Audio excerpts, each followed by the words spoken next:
돌려주려면 만나야 되니까. 아니면 돈이 없어서. 이미 수집에 낙서를 많이 했을 수도 있어요. 최고다, 최고. 쏟아지는 콘텐츠 홍수 속에 허덕이고 계십니까? 어떤 콘텐츠를 향유할지 선택 못하고 계시진 않나요? 교보문고보다 친숙하고 알라딘보다 빠르게 도착하는 시인들의 문화지성 플렉스타임 콘플렉스. 신기의 개구쟁이, 문학계의 숨은 명 콘텐츠 컬렉터 오은입니다. 작사계의 신이자 시인계의 작사가 귀염둥이 구현우입니다. 합쳐서 우리는 MC 오구예요. 어색하죠? 오늘은 귀염둥이보다는 뭔가 멋쟁이로 오셨어요. 네, 게스트분이 한 분이 아니라 두 분이 오신다고 하셔서 준비를 하고 왔습니다. 이성은 작가님과 주재훈 작가님 모셨습니다. 안녕하세요. 반갑습니다. 사랑의 진영아라는 영화를 감독하고 지금은 시나리오를 쓰고 있는 이성은이라고 합니다. 반갑습니다. 주재훈 작가님도.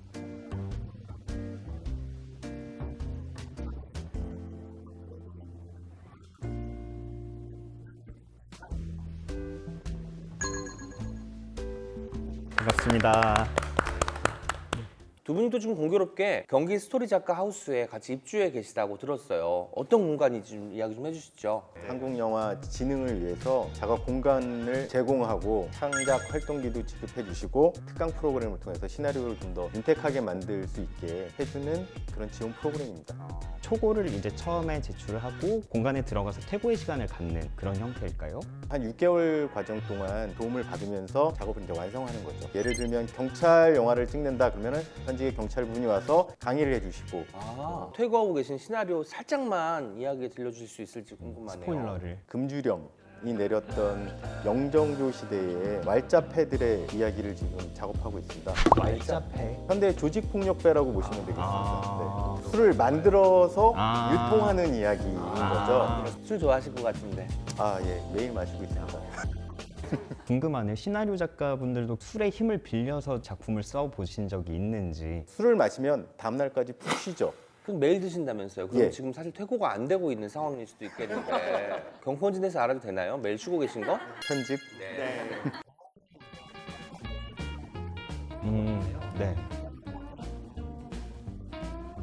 네네.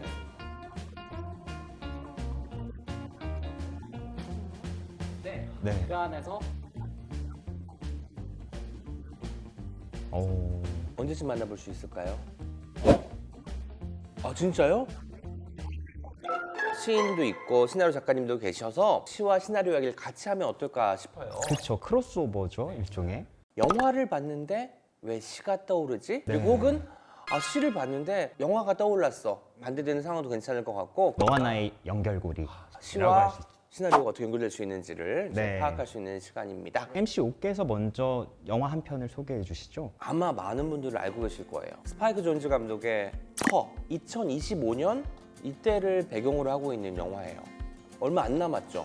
인간의 감정까지도 나눌 수 있는 존재가 등장하지 않을까라는 발상에서 시작된 영화고요. 호아킨 피닉스는 거기서 대필 작가로 나와요. 행복하게 살자 이런 이야기를 무수히 많이 썼을 거 아니에요. 그렇죠. 하지만 정작 자신은 나는 왜 이렇게 불행할까? 본인 스스로 되게 작아지는 상황에서 이 OS를 발견한 거죠. 기억하는 어떤 명대사 같은 게 있을까요? 테오도르가 너는 내 거야 이야기를 할 때 사만다가 I am yours, I am not yours. 네 거이기도 하면서 네 것이 아니라고 이야기를 해요. 동시에 그 대사가 여러 가지 사랑에 적용할 수 있겠다 싶은 네. 대사기도 하고요. 동물, 식물까지 엄청나게 많은 존재를 사랑할 수 있잖아요. 네, 그런 것들에 그렇죠. 대한 그 가능성도 열어주는 영화가 아닌가 싶습니다.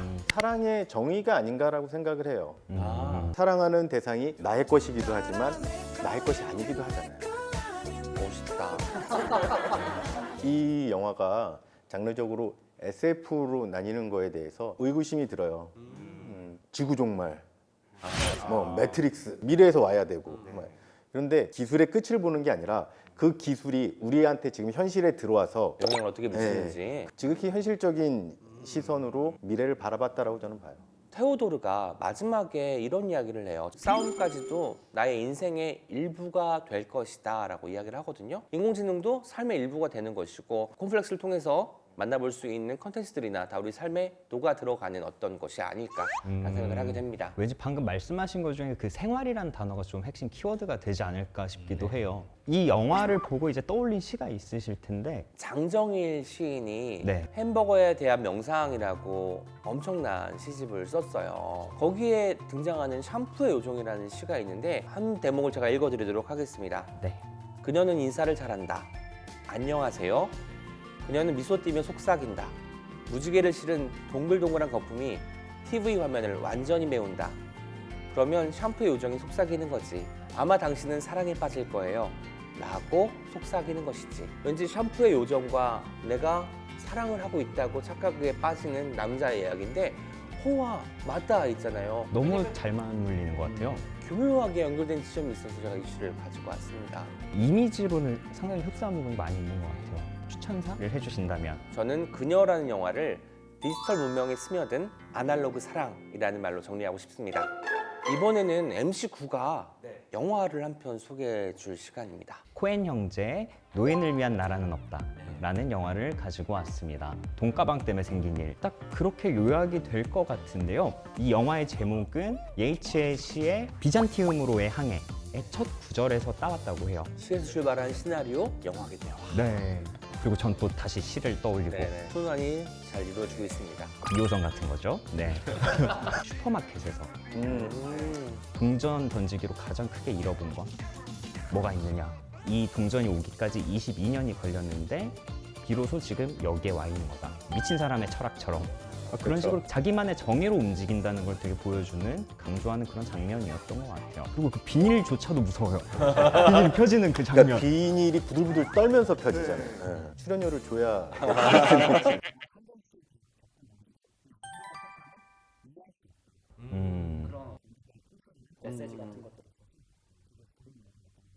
베트남 전쟁이 있었잖아요. 네. 보수 세력이 노인으로 대변되는 거죠. 결국 시대가 바뀌는 거를 인지 못하고 계속 살아나가잖아요. 보수들이 따라간 이 시간이 과연 행복했을까라고 이제 의문을 던지는 거죠. 달라진 세상을 적응 못하면서 비판하고 비난하기 일쑤니까 그런 것들에 대한 이야기도 암유적으로 좀 담겨 있지 않았나 생각이 듭니다.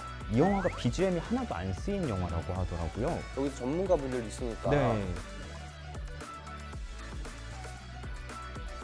네.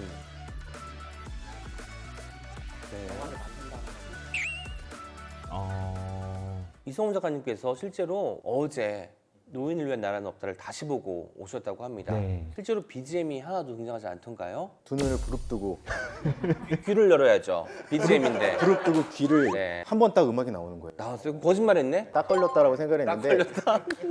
멕시코에 연주하는 사람들 있잖아요. 연주하는 모습을 보였던 거죠. 저기서는 왜 이렇게 감독이 이렇게 했을까 생각을 해봤는데 커트가 튀어요. 도로의 차 소리나 여름엔 매미 소리 뭐 이런 소리들이 우리의 삶에 의미를 부여하는 거거든요. 이것들이 BGM의 역할을 오히려 하지 않았나. 현장 BGM인 네, 그렇죠. 셈이군요. 이 영화를 한 줄로 평한다면 우리가 예측할 수 있는 미래는 없다?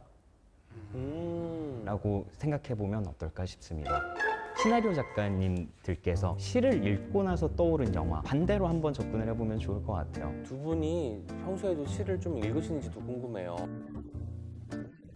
네. 네네네. 뭐라고 하시던가요? 성훈 작가님 어떠신가요? 저는 시알못이라고 말씀드리겠습니다. 시알못. 마지막 시집이 친구가 화장실에 갔을 때 당시 고등학생이었어요. 저는 저랑 같은 또래라고 생각했는데 같은 또 또래 아니죠. 필요에 의해서 시를 찾아봤지 네. 뭐 좋아해서 시를 찾아본 기억은 없는 것 같아요. 오늘 여기까지 하겠습니다. 여러분 다음 주에 또 만나요. 시알못이 읽는 시는 어떤 시인지 여러분 확인하실 수 있습니다. 누구나 가슴속에 품은 첫사랑은 있다라고 저는 보거든요. 첫사랑의 달콤함 그리고 행복. 첫사랑 중인 것 같아요. 지금 너무 말씀하시는데. 예, 저 첫사랑 중입니다. 여보 사랑해. 뭐 대단한 작품은 아니고요. 대단하죠. 본인 작품 이야기하는 게 아니에요. 괴테 죄송합니다. 괴테의 첫사랑이라는 작품입니다. 누가 돌려줄 수 있을까? 그 아름다운 날, 그 첫사랑의 때를 누가 돌려줄 수 있을까? 아름다운 날, 달콤했던 그때를 쓸쓸히 나는 이 상처를 키우며 끊임없이 되살아나는 슬픔에 잃어버린 행복을 슬퍼하고 있으니 아 누가 돌려줄 수 있을까 그 아름다운 나날 첫사랑의 그 즐거운 때를. 그리고 무수히 많은 사랑이 있겠지만 첫사랑에 유독 이제 우리가 서툴기도 하면서 가장 많이 설렐 거 아니에요. 그런 것들이 잘 담겨 있는 시 같네요. 나이가 먹은 이후에 그 잊지 못한 그 달콤함을 노래한 작품이라고 저는 생각을 해요. 첫사랑도 많이 해보셨다고 들었어요. 첫사랑 많이 너랑 사랑하는 건 처음이야. 넌 나의 첫사랑이야. 이런 느낌인 거죠.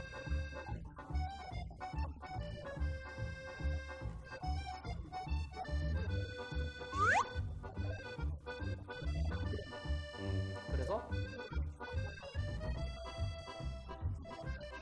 도발적이네요. 아니면 돌려주려면 만나야 되니까.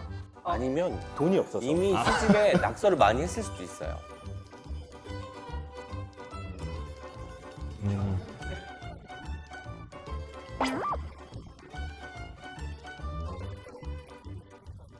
작가님이 괴테의 시를 보고 떠올리신 영화는 어떤 영화일까요? 동명의 제목을 가진 이명세 감독님의 영화 첫사랑. 주인공인 김혜수 씨, 연극 동아리에서 초빙된 창욱이라는 인물, 그 연극 연출가에게 첫사랑을 느끼게 되는 거죠. 이명세 감독님이 한국 최고의 스타일리스트라는 소리를 듣는 이유가 분명히 여기 있구나. 네. 모든 감정을 이미지로 다 표현을 하거든요.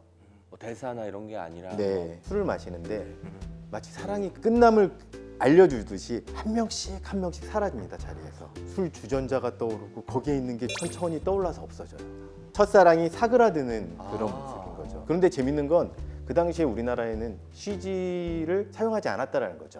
그럼 어떻게 그걸 연출했어요? 피아노 와이어를 단 거죠. 도르래를 이용해서 끌어올린 건데 그걸 보면은 첫사랑이 소멸하는 모습에 가슴이 아파요. 이 영화를 다시 보셨다는 얘기도 들었어요. 아 예. 피아노 줄이 보일 것도 같거든요. 제가 확인했는데 화질이 안 좋아서 안 보이더라고요. 그러니까 제가 영상자료원에 갔어요. 중고 서점에 오래된 책을 딱 꺼낸 느낌이었어요. 그리고 그 영화를 보는 동안에는 대입에 실패하고 극장에 혼자 가서 그 첫사랑을 봤던 마치 그 시간으로 돌아간 것 같았어요.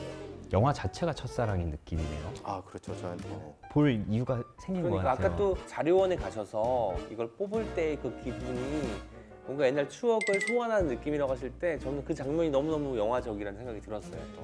이명세 감독님과도 어떤 첫사랑의 순간이 있었다고 들었어요. 제가 이명세 감독님의 영화를 너무 좋아해서 영화 감독이 되려고 마음을 먹었어요. 어느 술자리에서 이명세 감독님을 만나게 된 거죠. 네네. 행복하고 너무 가슴 설레이고 해서 이렇게 앉아 있었는데 때마침 저희 옆에 있던 교수님께서 이 친구가 당신 영화 보고 영화 감독하기로 했다고. 제 속으로는 이명세 감독님이 정말이니? 막 너는 나를 이어받을 뭐 영화 감독이 되거라 막 이러실 줄 알았는데 그런 애들 많아. 우리 조 감독 다 그래. 막 사실 살짝 그때 마음이 상하긴 했는데 네네. 이명세 감독님 영화를 사랑하고 따라할 수 없지만 그 길을 가고 싶습니다. 콘지던에서 같이 마무리하셔가지고 네네. 제2의 이명세, 제1의 이성훈이 되는 게 낫죠. 네, 노력하겠습니다. 네, 좋습니다. 그럼 작가님이 한 줄 추천사를 해주신다면요? 스마트폰이 없는 첫사랑이 더 설레고 그립다. 다음은 주재훈 작가님이 추천하시는 시 한 편이 궁금합니다. 오, 네.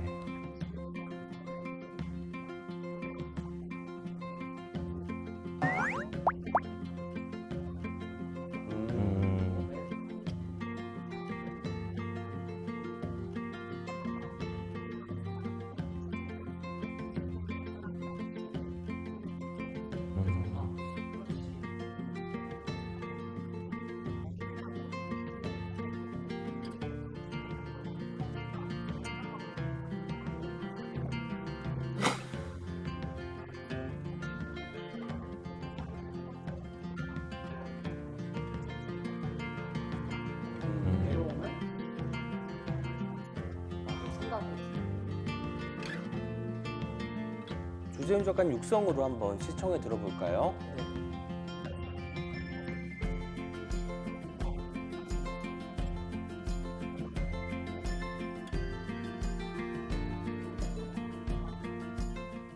지금 혹시 다른 곳으로 가고 싶은 마음이 있으신 건가요? 지금 또 여기가 아닌 다른 곳으로 가시고 청춘이야 청춘. 옆에 우리 성훈 작가님 얼마나 편해 보여요. 이곳이 내 고향이다 이런 자세가. 작가 하우스로 가고 싶습니다. 근데 저는 네. 굳이 청춘이 아니더라도 음. 보편적으로 갖는 기분. 혹시 저만 그런가요? 저만 청춘인가요? 아직 청춘이시라는 거예요. 이미 내 삶에 익숙해진 사람이 아니라 불안하고 뭘 새로운 걸 해볼까 고민하고 아마도 창작하시는 분들이 더 그럴 것 같지만 그런 불안한 법석임을 갖고 있는 사람들은 늙지 않는다는 거죠. 근데 얼굴이 왜 이럴까요? 청춘의 자리에 다른 걸 넣어도 충분히 가능한 말인 것 같고요. 이 시의 경우는 네. 시를 통해서 작가님이 떠올리신 영화는 어떤 작품일까요?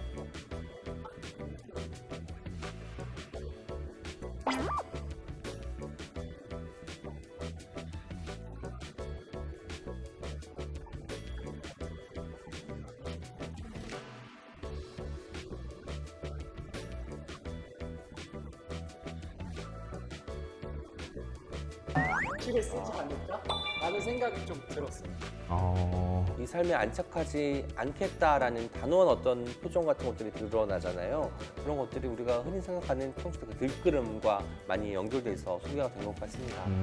그런 영화 속의 장면이랑 이 시가 품고 있는 그 뉘앙스 자체가 상당히 흡사한 것 같아요. 청춘이라는 주제일 수도 있고 소재일 수도 있는 것이 배운 작가님에게 어떤 영향을 많이 끼치기도 하나요? 아하. 한 인물이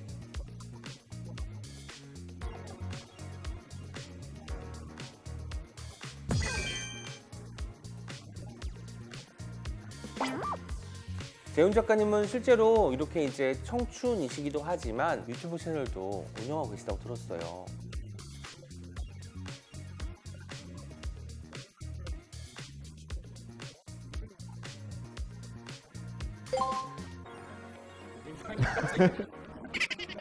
내 청춘의 영원한에 대한 한 줄 평을 해주신다면요? 준비가 철저하셔.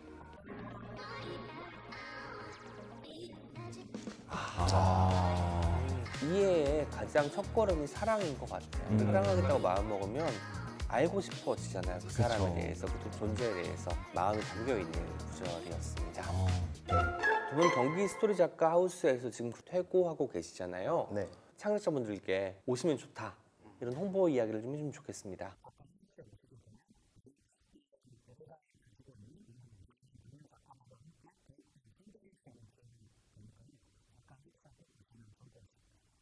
아직도 카페를 전전하고 계십니까? 최고다 최고. 어떡해. 카페를 나오세요. 작가 하우스로 오십시오. 경기 스토리 작가 하우스 말고도 시나리오 기획개발 지원 사업이라는 게 있다고 들었습니다. 네. 구현주 씨님께서 좀 소개 좀 해주시죠. 시나리오 작가들을 발굴하고 창작 활동을 지원한다고 합니다. 개발 지원금, 현직 영화 감독들 멘토링, 관계자 등을 매칭해서 제공하는 사업이라고 합니다. 최근에 경콘진의 작가 실종 사건 웹드라마의 원작 시나리오를 쓴 박세현 작가님이 경기 시나리오 기획개발 지원 사업에 참가하셨다고 하고요. 참고로 경기 스토리 작가 하우스에 계신 분들은 지원이 불가능하다고 하시니까 여기 두 분은 안 됩니다.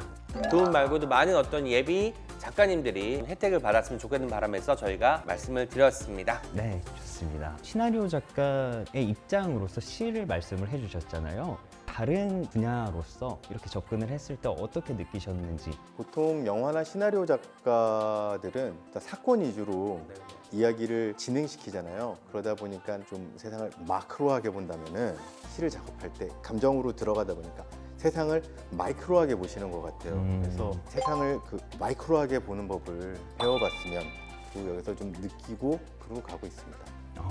재훈 작가님 어떠세요?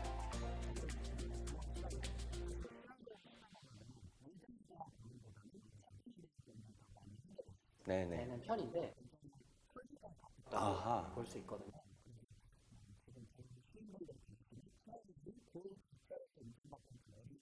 있어서 네네. 그래도 이제 뭐 좋은 시나리오를 쓰면 어쨌든 좀 알아봐주는 눈들이 있을 것 같고.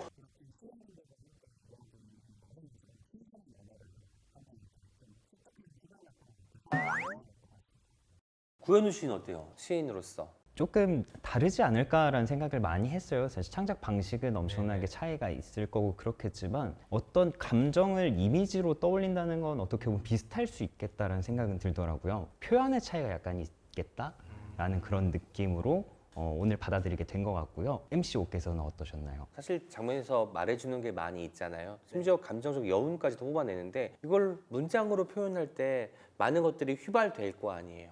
그럼에도 불구하고 문장으로 남기는 이유가 뭘까? 영상에서 담지 못하는 것을 담는다면 뭘 담을 수 있을까? 이런 걸 고민하는 시간이었던 것 같습니다. 이런 거 살려주셔야 돼요. 네, 오늘 함께 해주셔서 감사하고요. 좋은 컨텐츠 소개하는 콤플렉스로 돌아오겠습니다. 함께 해주셔서 고맙습니다. 감사합니다. 감사합니다.